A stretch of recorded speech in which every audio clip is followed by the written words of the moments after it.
Here's Mandrew, it's that kind of position. Oh, what a goal! What a goal from Danny Mandrew!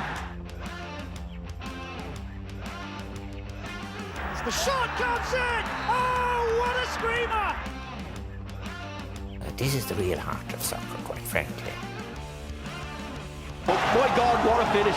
Well, Jordan Flores met that on the meat. Hello there, you're very welcome to episode 34 of LOI Arena, brought to you by Pundit Arena. It's myself, Con Murphy, and Conan Byrne with you as ever. Episode 34, Conan. We've chalked up a few now at this point.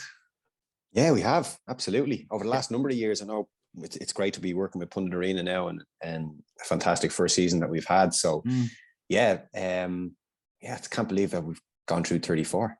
Yeah, and more to come with the cup final next weekend. Yeah. But let's talk about what's happened this weekend, because obviously Shamrock Rovers were presented with the trophy after the final game of the season against Drogheda at Tallaght Stadium. That was the live game on RTE TV. Great crowd. 7,765.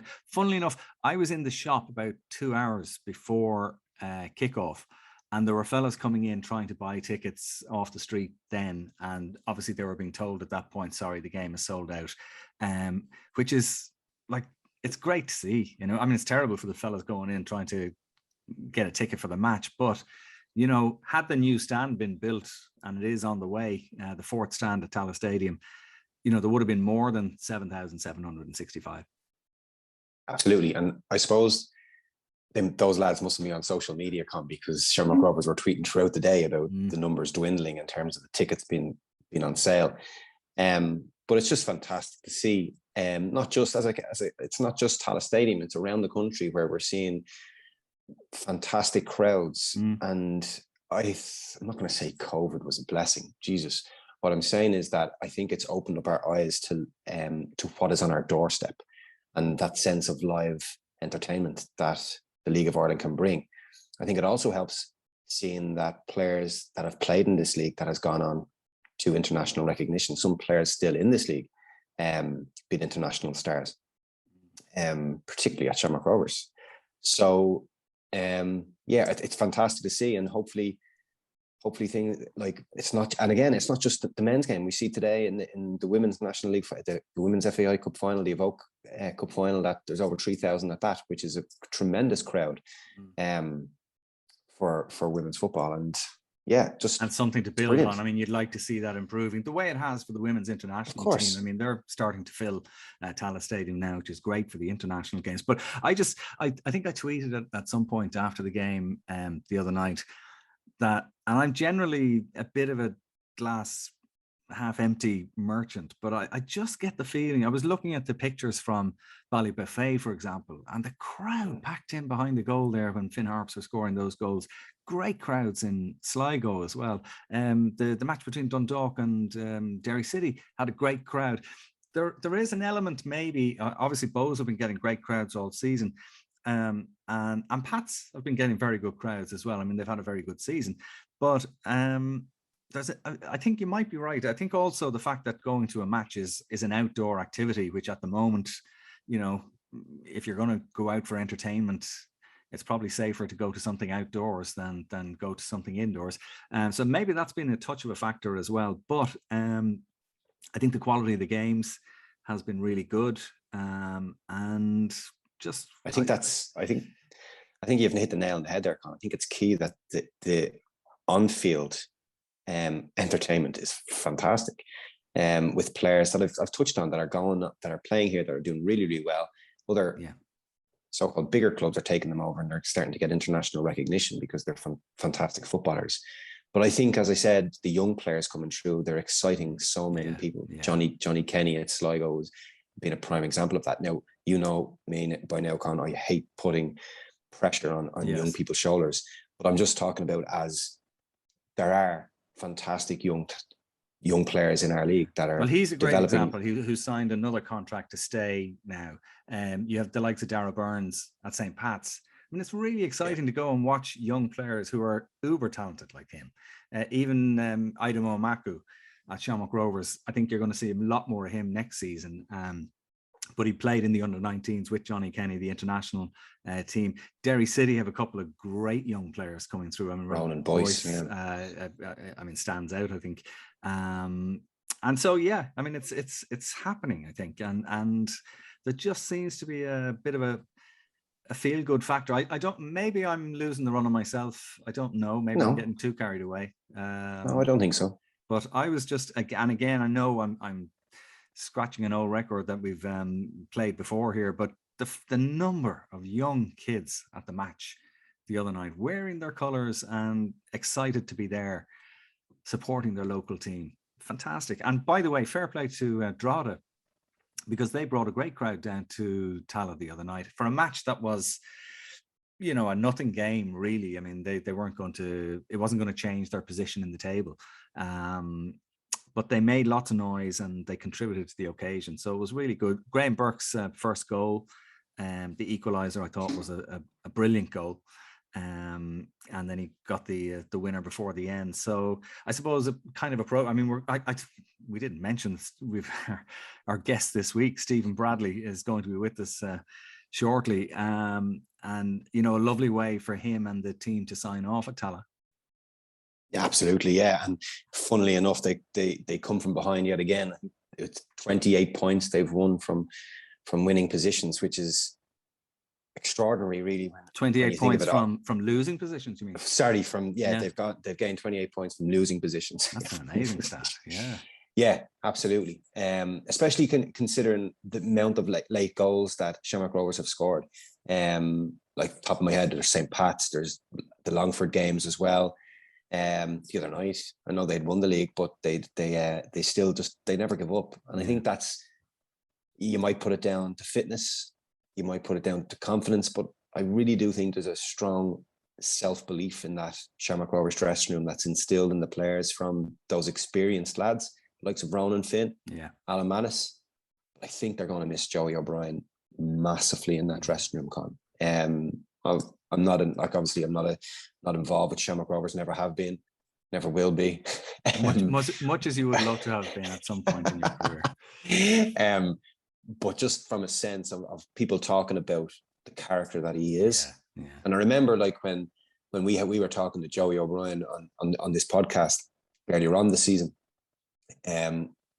we talked a bit about his influence he had on Jack Byrne, and when he came home, Jack Byrne had this kind of ego about himself, and I think that's fair to say. I think Jack would agree with that. And Joey put him in his place very, very quickly. And look at the season that Jack Byrne had. So I think Joey is going to be a huge loss. But having said that, it's a magnificent season for Shamrock Rovers to win the league title the way they did. I think there's still disappointment there. If I'm being totally honest, I think there's disappointment at the fact that they were beaten in the FAI Cup by Bohemians.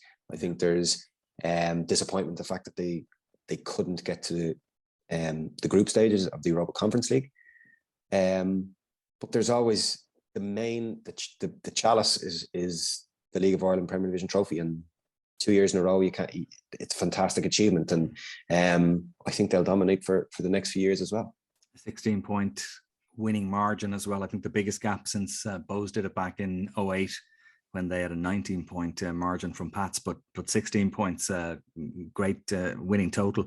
The race for Europe then got very dramatic the other night. Derry City winning, coming from behind to beat Dundalk 2-1, and Bows getting the late equaliser through Georgie Kelly, but it wasn't quite enough, and they couldn't claim the win in Sligo that would have assured them a place in Europe. So that puts an extra edge on the cup final a bit as well, I suppose. Yeah, we talked about it last week. I was kind of saying that I was hoping that this would happen, because Bows are now going to have to win it to get into Europe. And yeah, it's like, I know that they're on a great little run. Like, a lot of people are saying, oh, Bows aren't doing particularly well at the moment. They've only had one defeat in the last 10 games. I know they've drawn a few of those. They've beaten their arch rivals, Shamrock Rovers, recently too. So if you're looking at the form book, Bohemians are certainly the form team going into the final.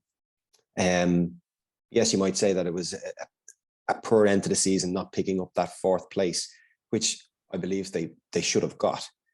And it does add to that pressure going into the cup final next Sunday. Having said that, you can't take anything away from Derry City and the run that they went on since Rory Higgins has gone into that job. The players that he has signed in the summer transfer window, the likes of Jamie McGonigal, who's been absolutely superb. The young talent that we talked about in that team, Ronan Boyce, I think he got player of the year up in Derry City, if I'm not mistaken. And just like Jackie, like Kieran Harkin, you know, he's a player that I think kind of dipped a little bit in the last 12, 18 months. And again, he's got back into the team doing what he does best, and a fantastic goal the other night as well. But but funny enough, I was talking about Shamrock Rovers, the points they've won from losing positions. Dundalk are the complete opposite. They've dropped 22 points from winning positions. Really? And that's an incredible stat when you think about it, where they could be if they had held on to that. What does that tell you about victories. them as a team? Naive, maybe. Don't lack the killer instinct. Nervousness.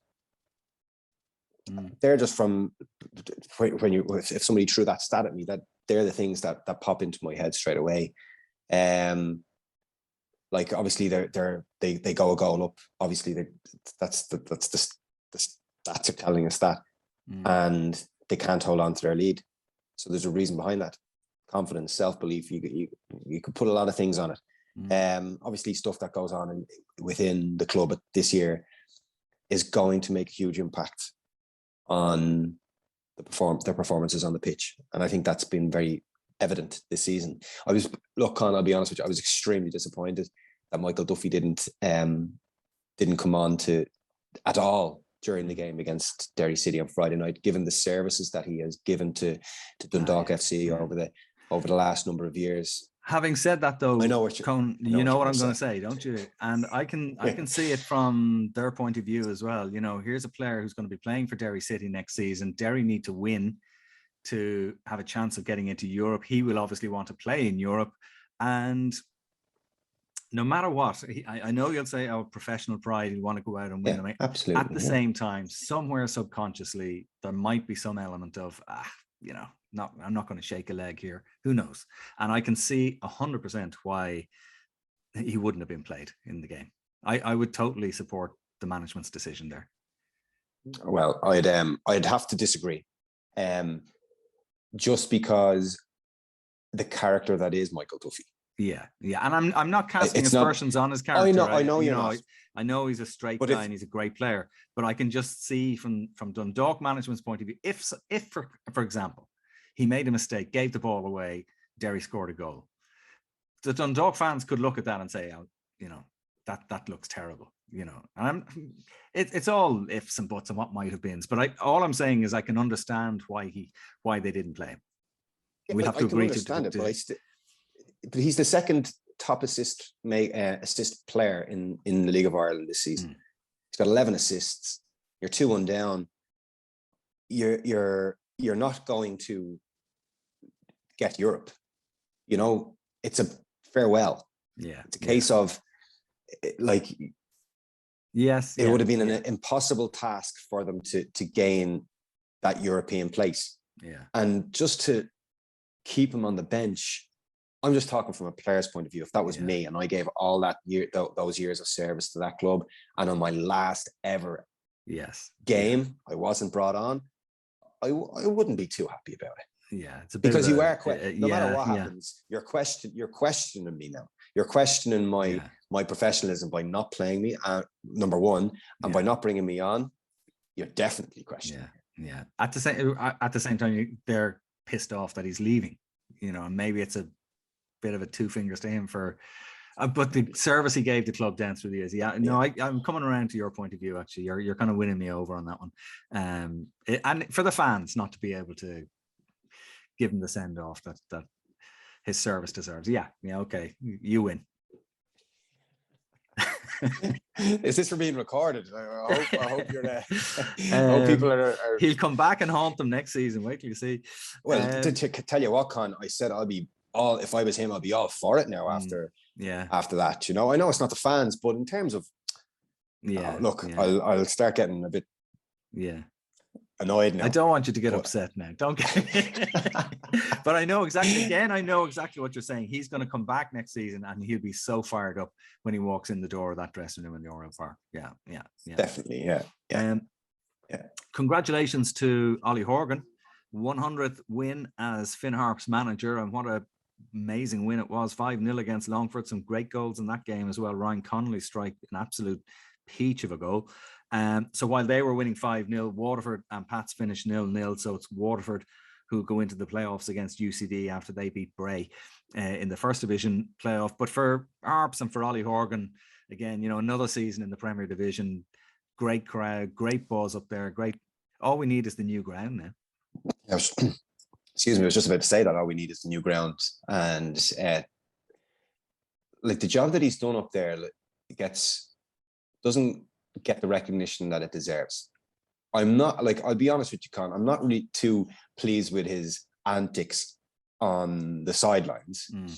But I think that brings out the best in his players. They see that kind of drive and that determination, and that kind of filters down through onto the pitch. But at the same time, I think, is it something you can curb? Is it just there, or is it something that you can actually rein in? Of course, I think so. And even in his profession, can you imagine him being like that in the classroom?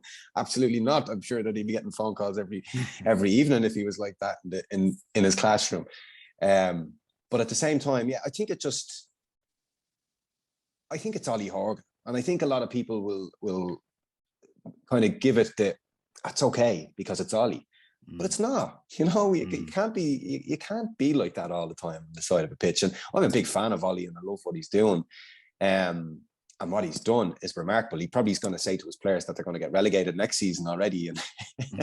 But at the same time, what I've enjoyed most is that the signings that he makes, and we've talked about this over the last number of weeks as well, Con, that he goes the length and breadth of the country watching games. And it's not just League of Ireland games. He goes to reserve games, under 20 games up the north. He goes to Leinster Senior Cup games and underage games. He goes to every single game that he can think of. He's never at home. So the hours that he puts into that job is absolutely incredible. And he deserves everything he gets in terms of another year in the Premier Division. It's a remarkable achievement, and absolutely delighted for him. And Barry McNamee, I think, we haven't talked about Barry McNamee much this season, Conan, but he's been instrumental in their success as well. Yeah. Again, not far behind Michael Duffy in the assist table. So he's been absolutely tremendous. And then the signing of Owolabi as well. Yeah. Those goals, the goals he scored this season are probably the difference between Harps staying up or not. So, a great win for them, 5-0. Waterford held scoreless by St. Pat's at the RSC. So next Friday, it's going to be Waterford against UCD. The UCD, with that 2-0 win against Bray, Colin Whelan, tremendous free kick, and Paul Doyle, the winner, the kind of sealed the win late on for UCD. Disappointment for Bray, who brought a great crowd to Dalymount for that game. Yeah. But it sets up a really interesting game in Inchicore now on Friday night. Waterford and UCD. I wouldn't like to be having to call that now. No, but we talked about it last week, and we both called that UCD would win because of their firepower up front. And that proved the difference. Colin Whelan again, remarkable goal scoring feats. Already, he's the 5th or 6th highest goal scorer for UCD. It's incredible, really, when he's only been in the club a couple of seasons. But it's going to be a fascinating game. I think if you're Mark Bircham, you probably would have preferred Bray Wanderers, because as we talked about, UCD have played Waterford already this season in the FAI Cup. They've scored 3 goals against them. I know they conceded 4, but it was an unbelievable game in the Belfield Bowl. But the thing is, I think Mark will know what to expect from UCD now. Maybe perhaps he didn't really get the full extent of that before their game last time, but he certainly will now. And on paper, they have the better side. Obviously, the likes of Kerrigan and Colin Whelan will have to be monitored very, very closely. Paul Doyle in the middle is absolutely tremendous footballer as well. But I think with the attacking threat, the likes of Phoenix Patterson and John Martin. They're gonna cause problems in the UCD rearguard, and I can see another high scoring game. If I'm being completely honest, but I do see Waterford coming out on top. It'll be really interesting. Who are you calling? Well, I've mixed feelings about it because I want Waterford to stay up, but also UCD are only up the road from me, and if they're in the Premier, I'm going to get to see a lot of games and a lot of teams. I lean towards Waterford though, if they can keep Colm Whelan quiet. And Kerrigan, you're right. He every time I'm reading about UCD, Kerrigan's name, he seems to be central to an awful lot of what they're doing. I haven't seen enough of them this season. Again, it was a regular haunt of mine, but just between them playing on Friday nights and stuff, I haven't seen many games. But it won't be the last time you hear Kerrigan's name after next Friday. He'll be on a lot of rumor pages. Yeah, he'll be on a lot of rumor pages. Also, although I think somebody was saying that Whelan might just be next summer rather than the close season, just so he finishes his studies and gets that all signed, sealed, and delivered. But we've seen players like Liam Scales move during the summer quite successfully, so it can happen. And then that game is 7:45 on Friday night, going to be live on LOI TV. Just a quick word about Bray then, Conan. They will be disappointed having come so close, but maybe another season in the first division mightn't do them any harm. Yeah, tell that to Gary Cronin, Con.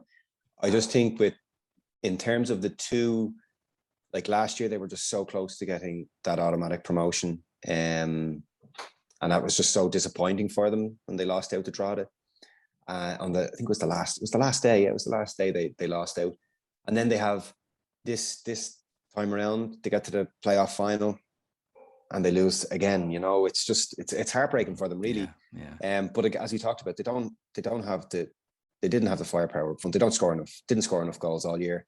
And you need a player that will put the ball in the back of the net. They had Gary Shaw. He was in and out of the team, but he didn't. Apart from him, there wasn't anybody else. Yeah, well, that is just about that. The dog is having his say in the background as well. We're going to have a chat just in the last 30 seconds or so. I think he wanted to get his spake in on Bray Wanderers.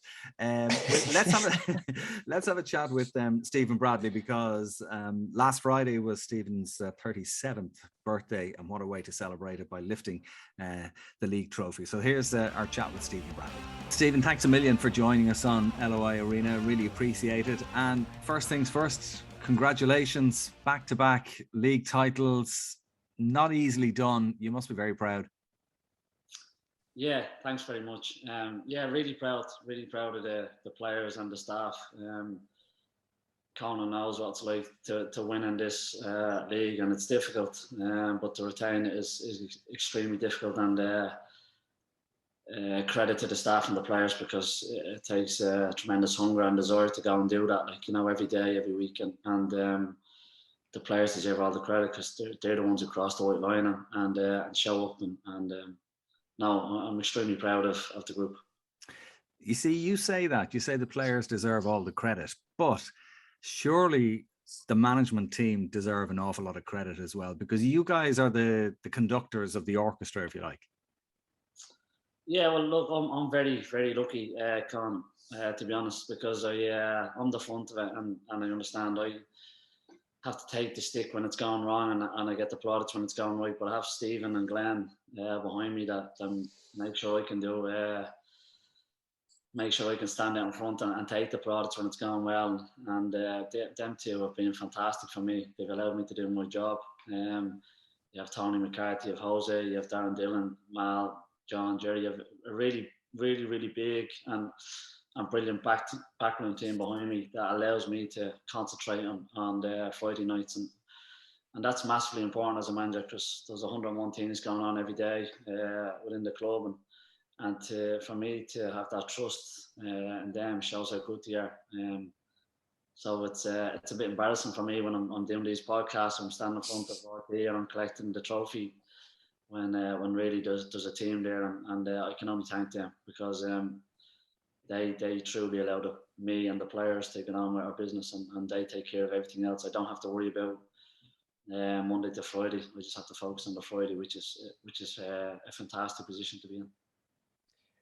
It's very humble, Stephen. I'll have to obviously disagree with you because I think the manager is probably the main person at a football club. If the manager doesn't, if the players don't believe in a manager, it falls by the wayside. And I think a lot of people know that. We've seen that today with across the water with what happened with Ole Gunnar Solskjaer. But what have you made of this season as a whole? Obviously, the success that you've had in the last couple of years has been excellent. What have you put it down to? I really think we've done this one on our togetherness and the strength within the group. You can pick out individual performance in terms of a certain game or a certain moment, and there is them little moments within the season. But I think when I look back, it's definitely been about the group and how together we are and how much we believe in what we do, and that's taken time to get there. We've grown that over a period of years, and when you have that, it's very, very hard to break. And other teams and other clubs understand when they play against us, we'll keep going till the 95th, 96th minute if need be, because we believe and we're together. Sometimes it's not enough, and that's fine. We accept that and we learn from it. But more times than not, with the quality and with the work ethic we have, 9 times out of 10 there is enough. And it's been togetherness. That's been the most pleasing aspect. We had a rough patch in the middle. We had a lot of injuries at one stage, Europe, knocked out a cup. We had a few weeks around that period, and we had 3 or 4 players playing with just going week to week. They weren't training, and you could really see that in how we were playing. It wasn't fluid, usually how it usually is. But the players stuck together. They never once wavered. And that was the really, really pleasing aspect, because for me, we tried to create that culture for many years, and it comes to the fore in the really, really difficult times, and it did this year. So it would have to be our togetherness that really stuck out for me.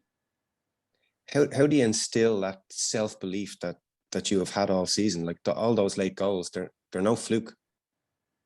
No, it's just a belief in what we do, and I think the important bit is we've had weeks where it hasn't quite worked for us, and instead of doing video on a Monday morning or speaking on a Monday morning and talking about when you need to go more directly, you need to put it in the box. We've always gone the other way and said, no, we need to keep the ball and keep working.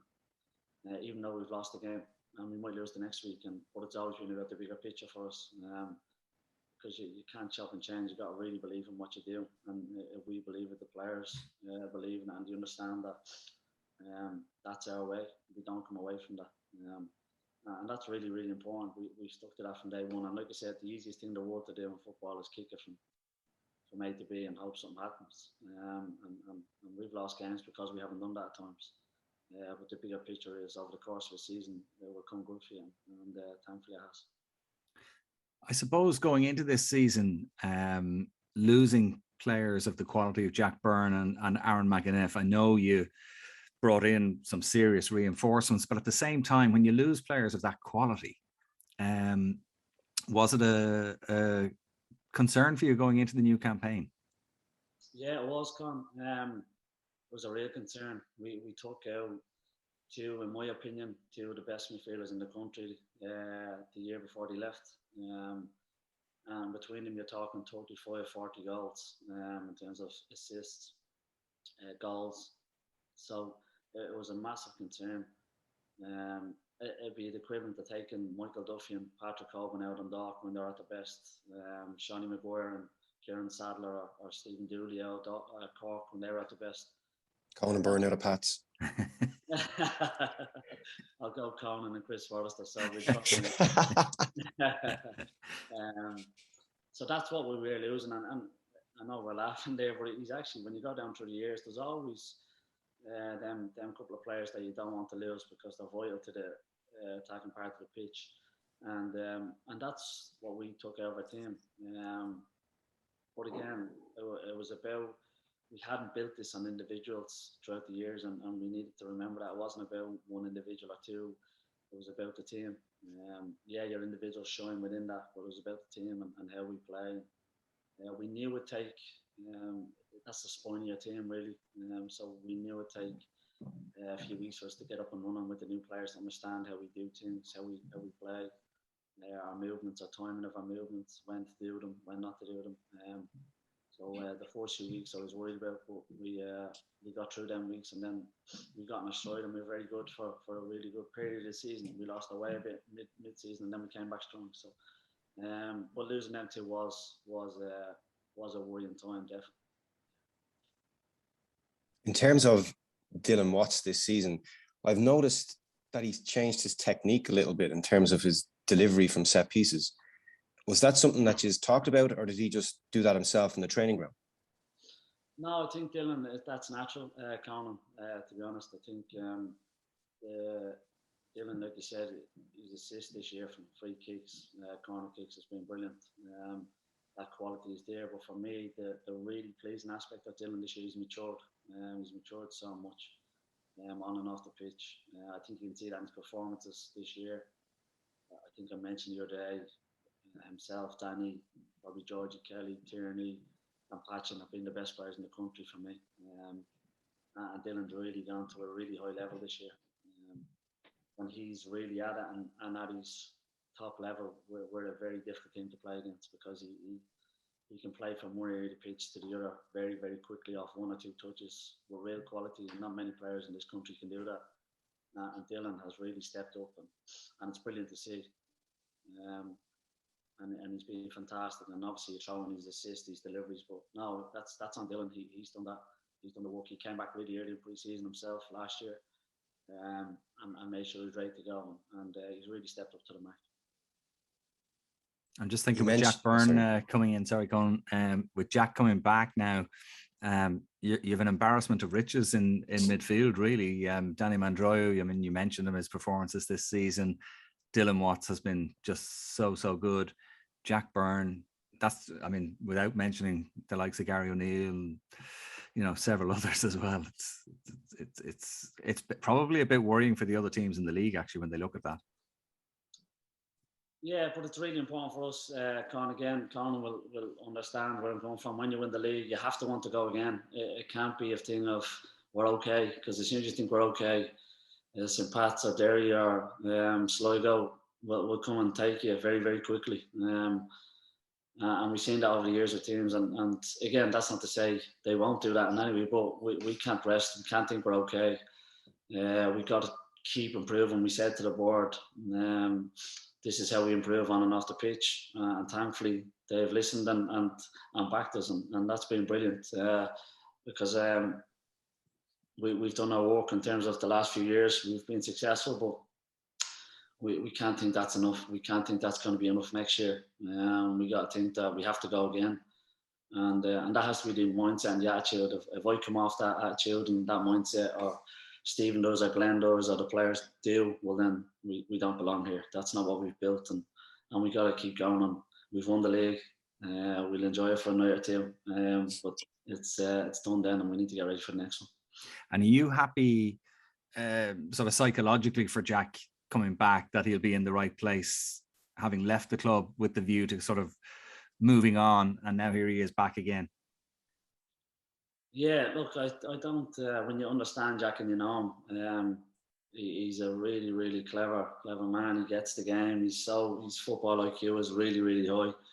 And like I said, I've spoke to Jack quite regularly the last 2 or 3 years, once every 2 weeks, 3 weeks, and the last few months we haven't spoken about Shamrock Rovers at all in regards to Jack coming home, because I felt it was really important that Jack made that decision with a clear head. If he wanted to go to England, if he wanted to go to America, he had options, and I felt it was important for Jack to make that decision with a clear head, without any influence from myself.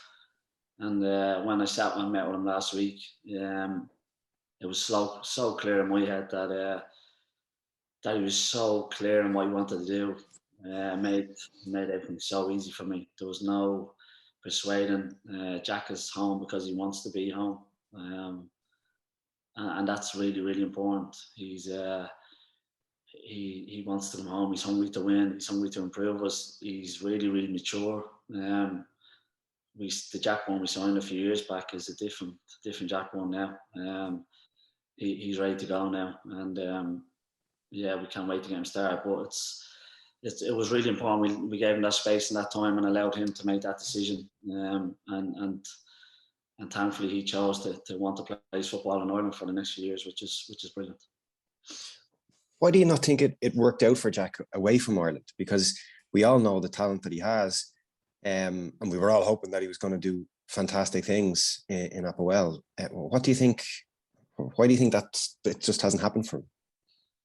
I think we could talk here for hours, days, of the reasons why not, because there's so many factors that come into why certain footballers play at certain clubs or certain levels and others don't. And obviously Mick getting sacked within a few days of Jack being there didn't help at all, like, you know. And then there's other problems, like without going into too much, they don't get Europe. It becomes a different ball game for the club. There's so many factors, you know. But people that aren't in the know will want to just probably have a go at Jack. But that's the easy target, you know. Like I said, Jack has been. I spoke to him when things weren't going so well over there, and he was so mature and so clear in his head of the reasons why and what he needed to do. And he's dealt with this extremely well. Like I said, this is a different Jack one to what we signed a few years back. He's so clear and mature in what he wants to do, and it's fantastic to see that. But like I said, Conan, there's probably 100 reasons we could sit here all night speaking about why not. But I'd rather focus on how good Jack was in this country. We all know that, and it's our job now to get him back there. You obviously brought in Danny Mandroiu from Bohemians, and instead of I'm not going to talk about Danny, I'm more interested in how the conversations that you have, not just with Danny, but with Dylan and with Pico, in getting them across the city to Shamrock Rovers. Does it take much convincing to do that, or is it a case of you feel Shamrock Rovers are probably going to win more things than Bohemians? Well, to be honest, and I messed up with Dylan. We should have had Dylan a year earlier. He was at Leicester, and I should have taken Dylan before he went to Bohemians. There was a few things, the reasons why we didn't, but he ended up going there alone. We got him later. When we had the conversation, it was very straightforward with Dylan. We sat down with him and explained how we could make him a better footballer. And for sometimes that can backfire because some players, especially good players, don't want to hear the faults and how they can improve. But, thankfully, Dylan did. He understood that we could make him a better footballer if he trusted us and listened to us. And again, he's got to do the work. Dylan's the man that crosses the white line, and like I said, comes back ready for pre-season. So that was an easy sell with Dylan. For Danny, again, it was quite simple. Sit down with Danny, and we went through clips with him and showed him stuff that he did really, really well, but it still wasn't enough, like, you know. And I always felt there was 15 and 20 goals, and Danny gave him the target of 15 goals at the start of the year, because I genuinely felt he could hit 15, 20 goals. If you look at his attributes, he's got every tool in the box, you know. He can do everything, Danny. And again, it was about getting him to understand that and show him that. And again, you hear a lot of stuff about Danny before you sign him, but when you sit down, he's such a nice man, really humble, really wants to work hard, really, really, really nice person, and a top professional. He's been first class to deal with. And again, it was an easy sell. Pico, Glenn Conan has to take the credit for Pico, because Glenn had Pico as a kid in the dressing room when he was just in that good Bohemians team at Owen Harry. And so at the end of the first sort of half season, Glenn said to me, "We need to sign this boy, like, you know," and everyone was telling us he's not good enough, he can't do this, he can't do that. And we went and sat with him and had a coffee with him for an hour. And as soon as we walked out, Glenn said, "What you think?" And I said, "Yeah, you're spot on. He's the one that we need to get. We need to build a club around people like him." And Pico was at a real crossroads. He was working in the bank. He was thinking, do I want to go full time? Do I want to stay in the bank? And again, we promised him we'd make him a better footballer. And these are the reasons why. We showed him why and how. And he trusted us. And he's the ultimate professional. I'm sure you know that. He's the ultimate pro, and he came in with an attitude of just wanting to be better every day. And when I tell you how proud we were of watching him playing for Cape Verde the other day against Nigeria on the verge of qualifying for World Cup, it's incredible. Considering he was him and Han about going full time or staying in the bank. So now he has memories that can never be taken away from him. And three obviously top players now. But at the time, we just need to sit down and have some honest conversations about how we could improve them. And of course, he has the African Cup of Nations to look forward to now straight after Christmas as well, which is going to be just hopefully he doesn't get too burnt out before the start of next season. It's going to be a busy period for him. But I wonder, is that a draw for players as well when they look at the potential of maybe joining Shamrock Rovers, when they look at what's happened to players like him, like, McAneff, who's gone off to play in Scotland, like Liam Scales, the players have come, have improved and have moved on. And it's something that a young player might be inclined to join Rovers now for that reason. Yeah, well, look, I think the record the last few years has shown that seems to be the case. We've done extremely well in terms of internationals. I think we've had 6 or 7 full internationals called up. We've had 3 actually play full international games and get caps, which is brilliant. And I think we've sold 7 or 8 players, which is has been difficult at times because you don't want to sell every player that's doing well, but that's the nature of the beast. That's where we are. We understand that, and we accept that. But I would say that's a factor in players looking and thinking, well, obviously that has happened in the past, could have happened to me. And again, that's credit to the backroom staff and the players themselves. Obviously, they're the ones that do the work.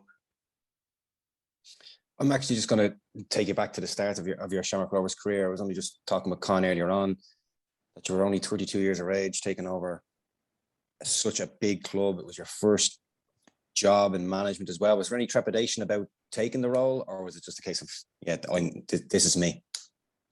No, there was real fear there, Conan, real fear. And real, I would say that I was real uneasy because I knew, not because of the managing the club, I just understood that how far we were off Dundalk and Cork. I'd watched it for some time from the sidelines and the stands, and I knew we were a million miles from Cork and Dundalk at that point in time. And I just thought, this is a big project. This is a big job here, when I spoke to the people around me, we had them good conversations, and what came down to was myself and the people around me understood what needed to be changed, but we knew it was going to take time. And if I didn't take it, well, then there was no point in sitting back and complaining. It was about me going and doing it. Spoke to a few people in England, and the voice was, you're never ready. You got to take it and go and do your stuff. And we did that, and we were bold. Yeah, we were brave. Some people say naive at the start.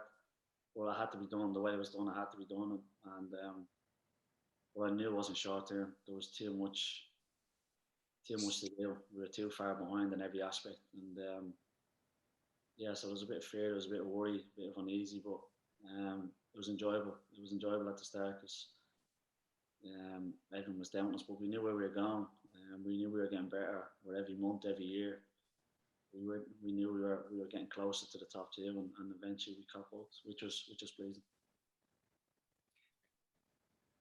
Can I take you back, Stephen, to June of 2018, and full-time whistle blows in a match against Dundalk, which Dundalk have won 5-2, and a banner is unfurled on the far side in the ground.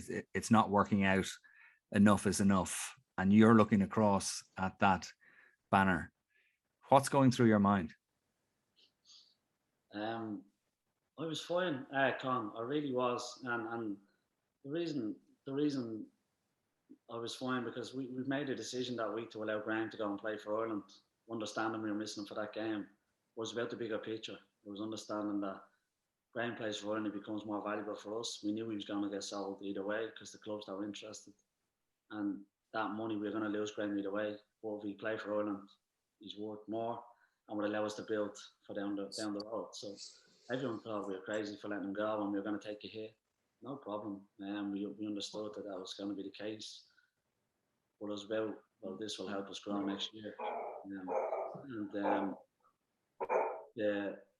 The other thing was, it was always, people look at when you lose or something happens, people look at that as you failed, and I always look at things as failing is part of success. You know, you can't look at failing in any other way. As long as you can accept it and understand it, it's part of success. It only becomes failure if it's final and you don't learn from it, and you can't understand it and you won't accept it, and then you're in trouble, because then it's a problem. But you show me any successful organisation in the world, whether it's a football team, rugby, GAA, basketball, any organisation in the world, they've had failings along the way.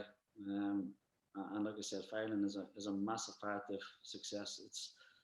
It's one of the most important parts of success, once you can understand it and accept it and learn from it. And a lot of people around us at the time felt that was failure, but for us it wasn't. It was about, we understand where we're going here, and we got to take a bit of hurt along the way, but we'll be fine. I know. I was looking at a picture from the other night, from Friday night, with your family and the trophy, and what an amazing, proud moment that was. But I wonder, on an occasion like that, I don't know if the kids were quite old enough to be in the ground and maybe understand what was going on, but if they were, surely that's, I always remember my dad sitting beside Michael Giles, who was Johnny's son, at Lansdowne Road, when the Irish fans booed Johnny Giles every time he touched the ball, almost, when he was towards the end of his career as player manager with Ireland. And Dad was really conscious of the fact that Michael, Johnny's son, was, you know, witnessing all of this. And I'm just wondering, were your family there then? And surely that would have been a concern for you. Yeah, they were there, but my son would have been having aids to understand that and hear all of that. But it was about having a nice, honest conversation with him and understanding that this isn't personal with Daddy. This is aimed at my job, and this is part of it. You have to understand that that's part of my job, and people will sometimes give out to you and say things, but it's not personal. It's about the job you're doing, and it was about explaining that to him and allowing him to understand that, you know, and he did, he got it. But again, I've said this many times. When I lost my mum at the time was probably the hardest thing I've ever been through in my life, watching the woman I love pass away. So nothing, and I've said this before, nothing on a football pitch or in a football stadium or what's said about me can really hurt me. You know, it can. Some things that sting you for a minute or two, but it's fine. There's bigger things in life than that. So that's always been my attitude and always will be. Like, you completed your pro license a couple of years ago, and I'm always interested to hear how managers deal with up-to-date techniques, keep yourself educated in top level of the game. What do you do in that regard? Do you like go across to England and look at the academies over there, or what do you do? I just love watching games from around the world. I love watching and seeing what the trends are coming down the road. I love trying to understand why certain clubs and the top clubs around Europe, why they playing a certain way, how are they playing that way.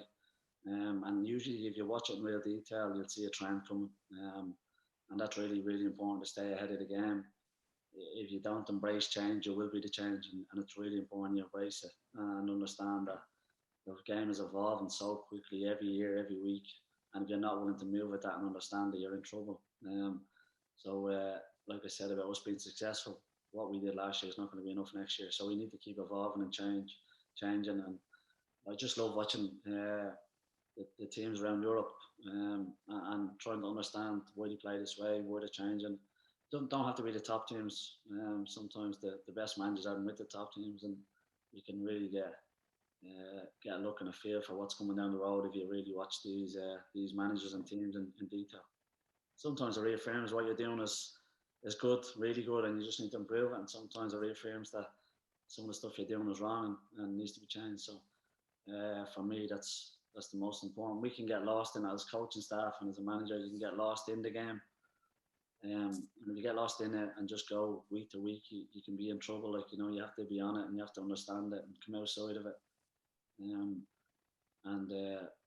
We try and do that. Sometimes it's obviously difficult when it's results driven, but it's really important you come outside and understand what's happening in the football world.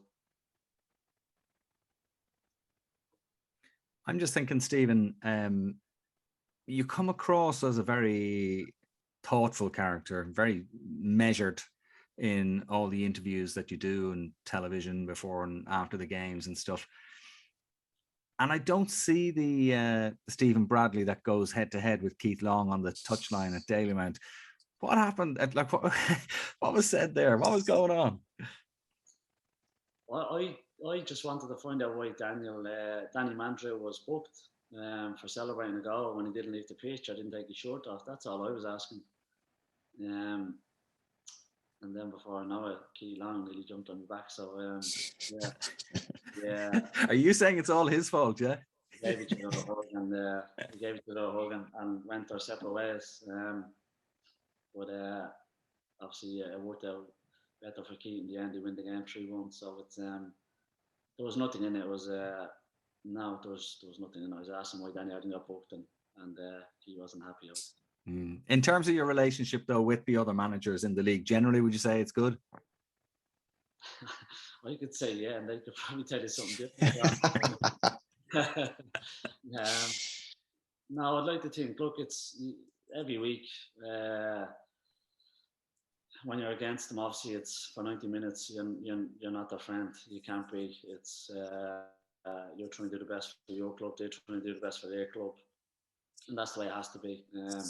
But I'd like to think that we all have a decent relationship. I think more needs to be done on that side of things. I know Stephen Henderson tried to do a lot of really good work, and he's trying to do a lot of really good work in terms of getting the league, Managers Association up and running and making that a real force. And I think that's really, really important because the relationships between managers in the country needs to be better. It's okay. I'm not saying it's bad, but it's okay. But it can definitely get better, you know. And like I said, there's a lot of work going on behind the scenes with Stephen and people like that are really putting time and effort into that. So hopefully in the next few years we see a real togetherness and a collective in terms of with managers. I think that's important, you know. I have two final questions. They're very, very quick. Do you watch or do you listen to the pundits that are on TV, like watching League of Ireland? Do they? I know you don't like hearing. I've heard you said it before. Outside noise, but does it concern? Not that does it concern you, but does it bother you? I genuinely don't watch any game. Very rarely I watch a game of football with the commentary on or the pundits on. Like, you know. Thanks very much, Stephen. I know you and Gareth and the new Neville and Carragher. I've heard all about this. You found a man who will is made for that role in Gareth. No, I don't. I like to sit down with a pen and paper and watch the games. And sometimes you'd write a page, 2 pages. Sometimes you write 1 line. And I think if you listen to the commentary and everything around it, you get sidetracked from what's really. And again, that's probably a fault of mine. You don't get to enjoy games. People say enjoy it, but for me, I suppose I obviously it's part of me learning. I hear people aren't short of sending you stuff and telling you stuff of what pundit said this and this was said in a podcast and this was said, and you obviously have to listen and try and understand where they're coming from and why they're saying that. But people can talk on podcasts or in the papers or on TV, and they can have opinion because they have a right to, but they don't understand what's going on behind the scenes day to day. They don't understand what goes into picking a team and the reasons why that team was picked, or a player who hasn't been playing, or there's a million reasons instead of just looking at. It's very easy from the outside to have a go at everything, like, you know, when you don't really understand what's going on within the building. And so when I hear things or people say to me, it's about trying to understand why they're saying it and trying to understand it, but then move on, because like I said, it's if I listened to all of it and took it up to heart, I'd be in an early grave. Yeah. So just My final one. Who are you up for next Sunday? I think that's an easy one. Conan, it's your former club. Yeah. No, look, it's going to be a difficult game. I think both have given us difficult games this year. I think Stephen's done a fantastic job this year. I think if you had offered St. Pat's second at the start of the year, they take your hand off. He's recruited really well. In my opinion, he's a very good manager. And they have a good group of players. We know they're going to be right there again next year. So I think, like I said, he's done a fantastic job. And it's a difficult game. Bohemians have beaten us a few times this year and have been good against us. And on the day, they've shown against us on the day, can show up and be very good. They showed that in Europe in the Viva. And they have some good players, obviously, young Tierney, Devoy, Kelly, Keith Buckley's been very good for them this year. So on the day, the winner, sorry, I forget his Cute has been scoring good goals and he's dangerous. So it has the makings to be a really good game, But I just think if the best St. Pat's show up and the best Bohemians show up, I think Pat's come out on top. I have a couple of closers for you as well. You mentioned there about setting a target for Danny Mandroiu, about 15 goals for the season, which he's hit, which was a great performance by him over the course of the season. In terms of the team, do you set a target at the start of every year of what you want to do, a goal, and for example, going into next season, is there a goal that you maybe a box you didn't tick this season? No, we don't. Kind of think everyone knows when you come to this club and what we built is our aim is to be successful. You can't pick and choose. Your number one priority for us is always the league. It has to be the league. It's always domestic. Because without the league, nothing else really matters. And that will always be our number one. But we don't talk about it on a daily or a weekly basis. It's about what we do every day. Because if you do your work every day and every week, you're hoping that's enough over the course of a season to bring you where you want to go. We don't speak about the league is our end goal. But if you don't do your work every day and every week, it doesn't really matter what your end goal is. So it's about us showing up and be prepared and respecting every game. If you don't respect any game in this league, you get turned over. We went to Finn Harps a few weeks back. They beat us 2-1 and it could have been 4-5. Again, they were really at it. We weren't, and we got done quite comfortably on the night. And that's the wake-up call we needed at that point in time, to be quite honest. And my point is that can happen in any game in this league. If you're not at it, I think the Waterford, I'm not sure the exact points, but the second bottom team, the points total is 42. Incredible this season, and it shows how competitive the league has been.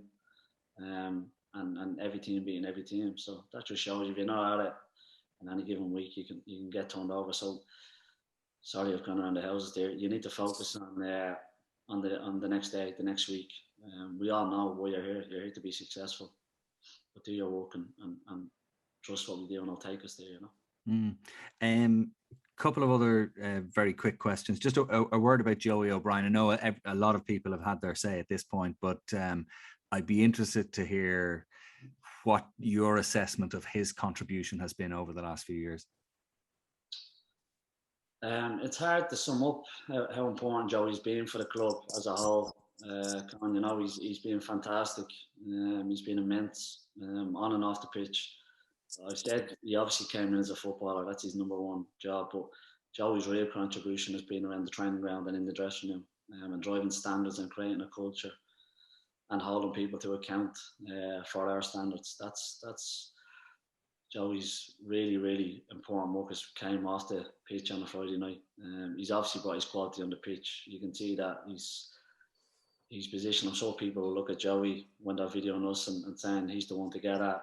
He's this age. He's angled and he's understanding the defending is so clever. He very, very rarely gets done because of his understanding of the game and his angles of how to defend and when to defend. Is top class, like, you know. Well, like I said, the impact Joey has had in this club probably won't be seen next year, probably the year after, because he's worked with young players at the club. He's worked with the under-17s, and over the next few years, you're hoping there's a few of them in your team, and they're the ones that Joey has worked with, along with Tony Cousins. So that's the sort of impact he's had around the place. He's been incredible to deal with, away from, like I said, the Friday nights, and he'll come back to this club. I'm sure in my position in the future, you know, because he will manage. He has the head for managing. He's a student of the game. He wants to learn the game. He's always asking questions. He's always asking why we play this way, why they play that way. What do I think of this game? What do I think of that player? He's a real student of the game, you know, and I wish him well and thank him for everything he's done. And I think every Shamrock Rovers fan did that the other night, and good by losing him, because he wouldn't have been someone who starts 20 games next year, but we understood that and we knew that it was about what he brought around the club. But Joey's made a decision for his life and his career, and you have to respect that and thank him and wish him well. Yeah, and if he comes back as manager someday, that means that you won't be there. Where will you be? I mean, have you ambitions down the road? I'll be probably with Joestown Celtic at that point, Con.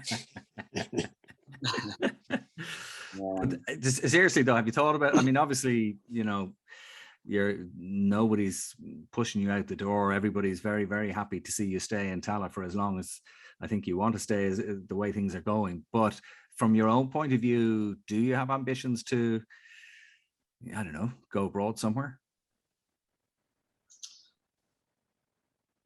To manage at the highest level possible. I've made no secret about that. And I know there's interest this year. But everything has to be right for me. I'm not going to walk away from something that we've worked so hard to build and create, just because it might be perceived as a bigger and better opportunity elsewhere. What I'm really enjoying, and I know it's an honour to manage the club. I speak to Pat Byrne and Mick Byrne, John Code and Liam O'Brien and the people that played in the great teams in the 80s, and you look and hear how they're spoken about them. For me, that's incredible, like, you know, and like I said, I understand those interests this year, but there's no rush for me to do anything. I know it's an honour to manage when I'm managing. When you look back at who's managed this club, probably the greatest manager that was in the league, and Jim McLaughlin. So it's an honour where I am, and I'm enjoying it. I'm learning, and I'm still hungry. We've won 2 leagues, but like I said, it's nearly done now. I think on Monday, it's about focusing on the next one now, and understand how we can go and get the next one. That has to be our aim. And what I do, obviously, want to try and test myself as much as possible. I suppose the one last thing just before we let you go, we spoke briefly about Europe this season and missing out to Flora Tallinn on a place in the group stage in the Conference League. That would be pretty sweet to get something like that next season. I presume that's one of the targets, maybe, without setting a strict goal. Yeah, people look this year and think we obviously missed out. You're playing Flora Tallinn, but you see, in Europe, to get to that level, the group stages, you have to have everyone at peak performance level going into them games. You're playing against a team. We played against a team that had 7 and 8 internationals, regular internationals. These are a good side, and we watched them. They built for 3 or 4 years. We knew they were good, and we weren't at peak performance going into that game. We were training for 2 weeks going into that game with maybe 7 or 8 players. You had 4 or 5 that were going week to week, just getting through the games, playing through the pain barrier, and the rest were injured. So to get through them sort of games, you need everyone really firing and everyone ready to go. And we weren't there. We knew we weren't there. The year before, if we had got them, for me, we win quite comfortably. But we get AC Milan, unfortunately. You know, but that's the look of the draw in Europe. But coming up to that game, 2 or 3 weeks leading up to that game, we weren't firing on all cylinders, and we were patched up going into a lot of games, you know. And you can't go in against a team like that with that quality and the centre forward they had. You can't go into a game like that against a team like that and think you're going to come through, you know.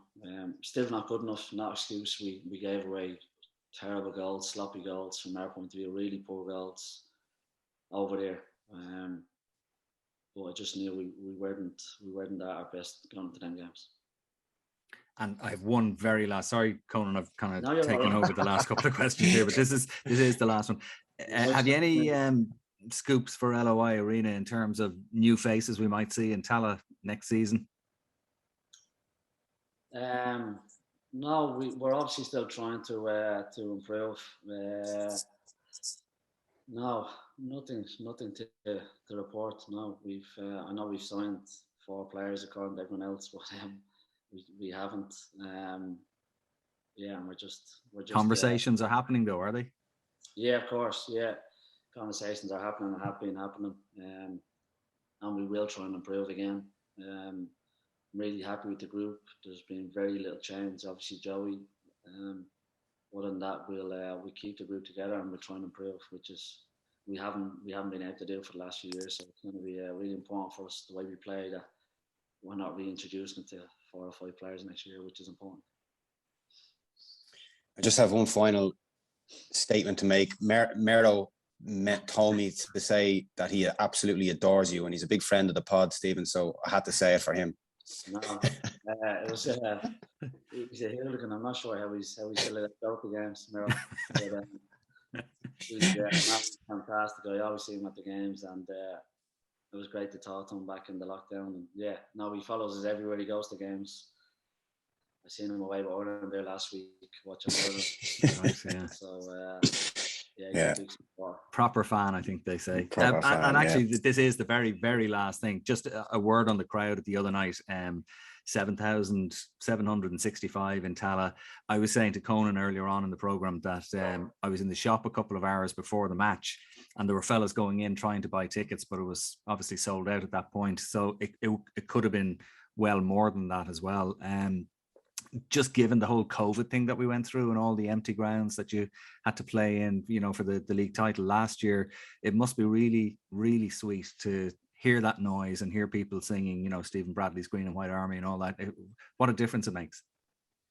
Yeah, it was special, you know, Con, because you're looking around. There's times in the game, I'm standing on the touchline, obviously, and Glenn and Stephen would come out to me and say, just say, have a look around, you know, and thankfully we could do that with the league obviously done, and it was, you look around and there's close to 8,000 people there, fans of all generations, and I think that's really important that we've got fans of all generations, because we have to keep trying to engage with the community and keep building, and we have the new stand going up which will take it to 10,000, and why can't we go there? Why can't we look at 8 and 10,000 as our regular attendance, our average attendance for us? I think we can. We're in a great catchment area. The club do fantastic work in connecting with the community. The academy have done fantastic work with all the affiliation clubs, and it's up to us to keep delivering on the pitch. We know that, but I think we can really, really work over the next year or two to keep them fans coming back and keep that level there, and make sure it's not 2 or 3 times a year. Make sure it's next year it's 10 times, and the year after it's 15, and we keep building on it. And I think that's something that it was amazing the other night for me to look around, and that's something that will live with me forever. I'll be gone from here at some point, but them memories can never be taken away from you, and that's stuff. That's why you do what we do. That's why we're in the game. You look around and you see grown men, and they do with their grandchildren, and you're thinking of the generations, and they're crying and they're hugging and the joy, and if you can't enjoy that, them moments, well then why were you in it? And plus it was my 27th birthday, so. The crowd actually sang happy birthday. I think it's the first time I've ever been in a football stadium where the crowd sang happy birthday to the manager at halftime. Yeah, I know. I didn't actually realise. I was talking to Glenn. He said they were singing happy birthday. Yeah, nice touch.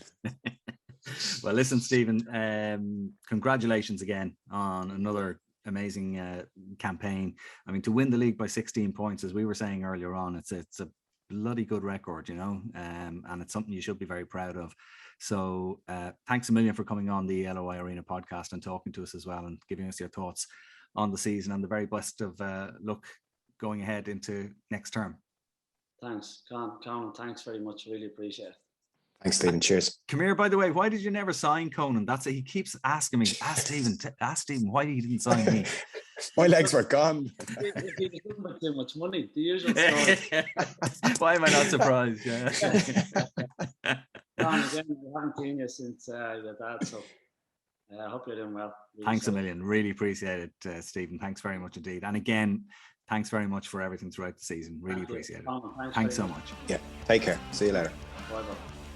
Yeah, really interesting conversation with Stephen Bradley there. He doesn't do too many interviews. Very happy to have that chat with him, and congratulations to Stephen, to all his management team, the players and supporters of Shamrock Rovers. Another league title, a 19th league win for Shamrock Rovers in Tallaght. Speaking of Tallaght, Conan, the Women's Cup final earlier on, the Evoke.ie FAI Women's Cup final, Wexford Youths winning the cup again in a dramatic fashion, really. I mean, it was a good competitive game. Shelburne looked like the better team in the first half to me, but then went down to Lynn-Marie Grant's opening goal for Wexford Youths. Ciara Grant, the equaliser for Shelburne, before Wexford Youths in the second half really played some fantastic football. Kylie Murphy, another ex-guest on this programme.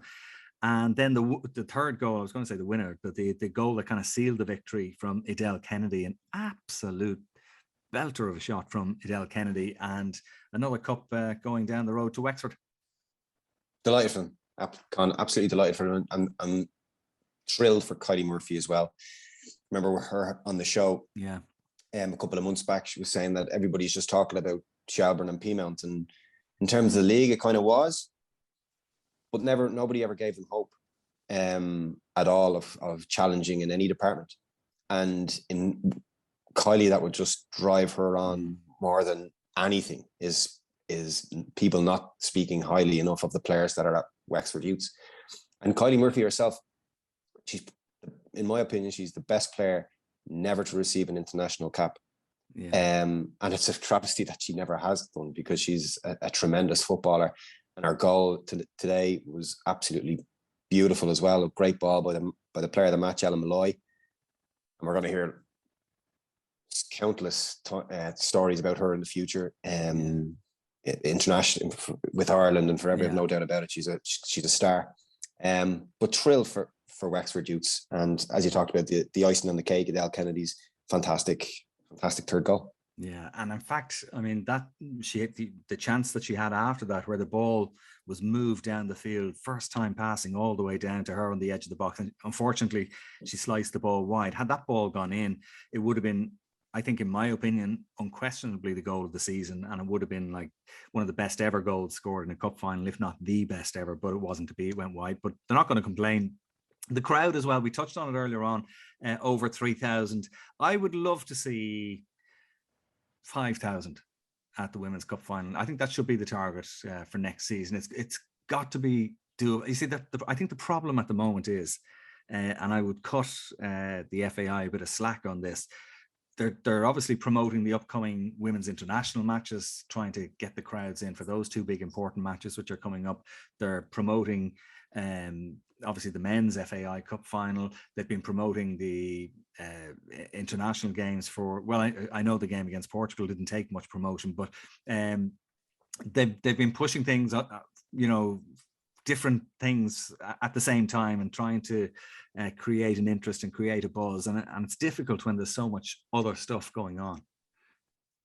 Yeah, and I think the famous saying slow and steady wins the race. And I think we're seeing improvements in the game tenfold. So I think we can't be getting too far ahead of ourselves and expect just a dramatic increase in attendances. I think we've got that at international level, and now the next stage then is to get it domestically. Yeah. And I think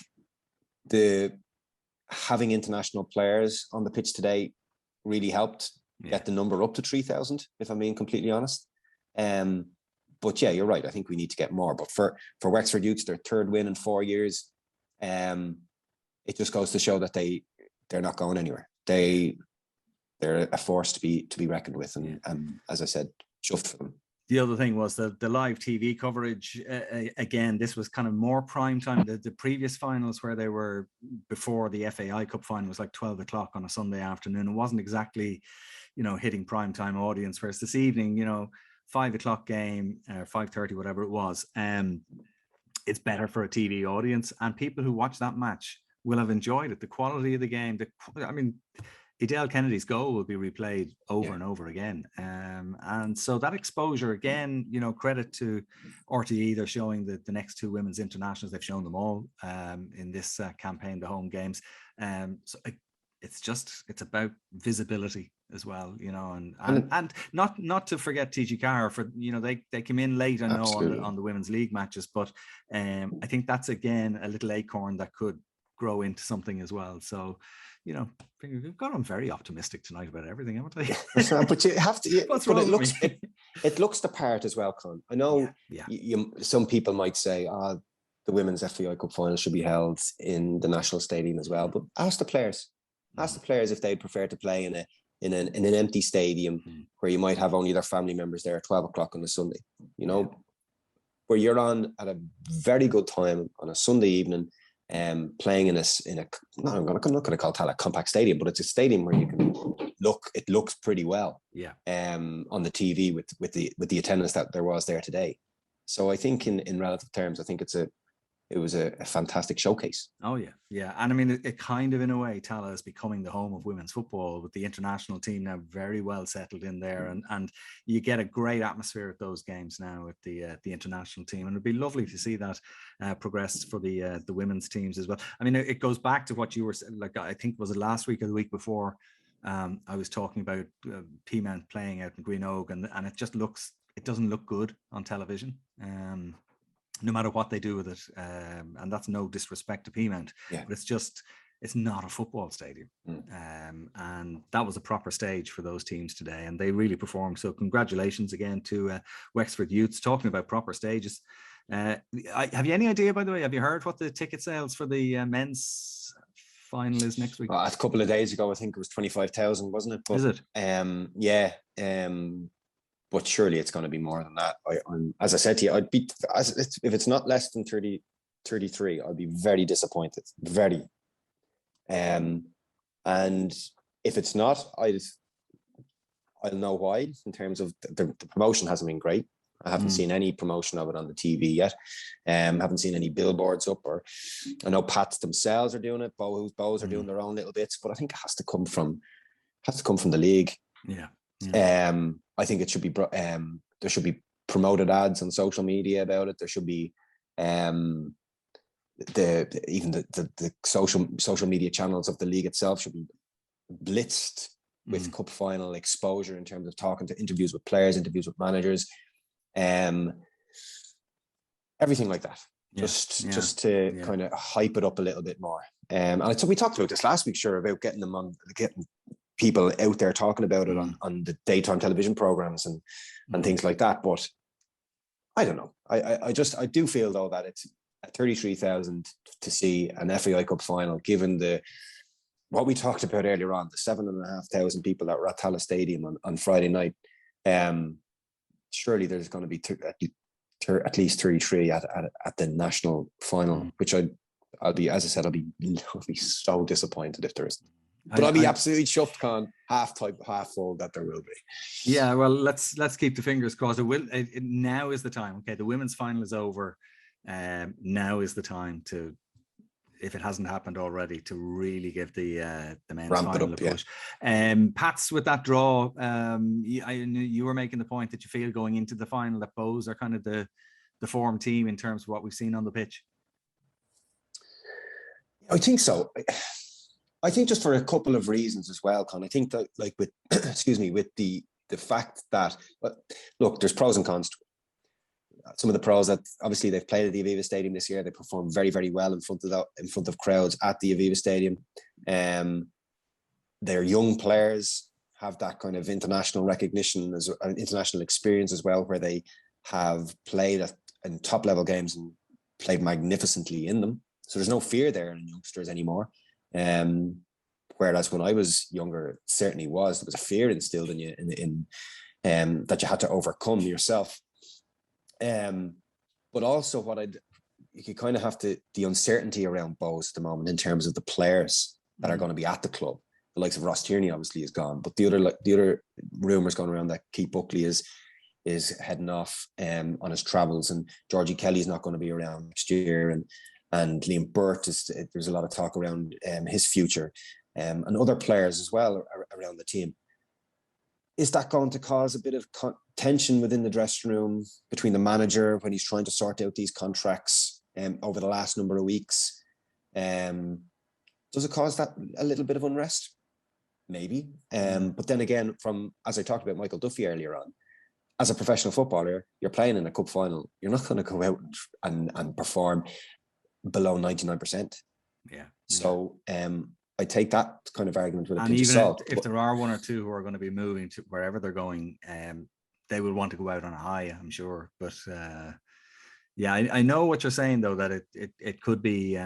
But does the same apply to Pats? Are there one or two players, maybe a Pats, who don't know whether their future remains at the club there? I don't know. I think that they're more secure in with what they're doing.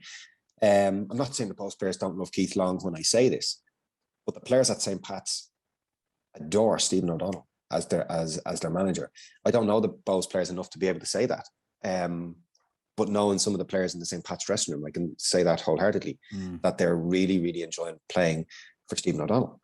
I would counter and say that the Bohs players love Keith Long and Trevor Crawley. I'm sure that would, the way they've performed, that would be my hunch. Yeah, I'm not saying they haven't. I just can't.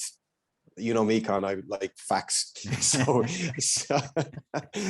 I just obviously with the way they've been.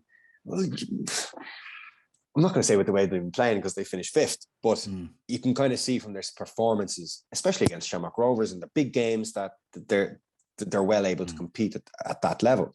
But with St. Pat's, I just think that there's something there to be built on.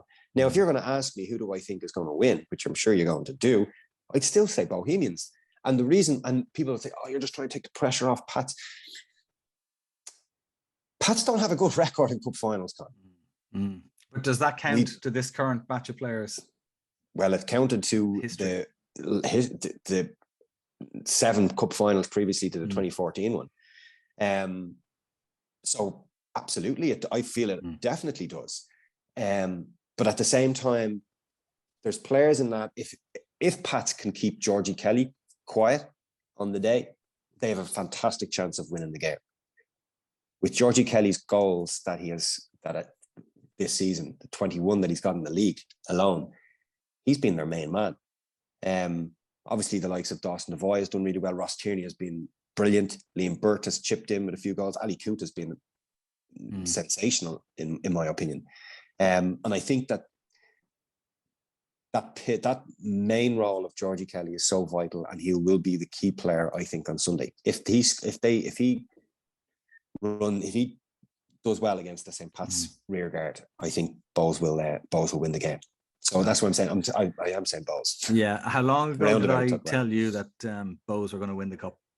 Yeah, you said it from early doors. Months and months ago. Yeah. I've just seen their name on the trophy, and I'd stick to it now. I think they're going to win. I think it's going to be a great occasion, no matter how big the crowd is. If they've sold 25 and another 5 rock up, 30,000, the place will be hopping.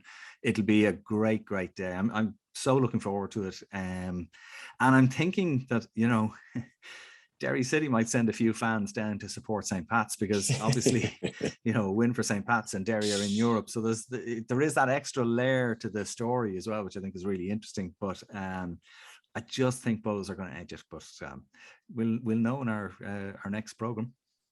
Yeah, we will. And I think there's going to be, I think a mistake will win the game. I've just this feeling that a mistake will win the game. Oh God, I hope it's not a goalkeeping error. Yeah, that would be cruel. It would be very cruel. But I don't know what it is. I don't know the feeling that I have. It's just I feel that it's a mistake is going to win. It's like it's going to be 1-0 or 2-1 or whatever. And yeah, That's maybe the tension of the day. As I say, I can't wait for it. I think the game on Friday night between Waterford and UCD is going to be equally tense, and really, I'm really looking forward to that game as well.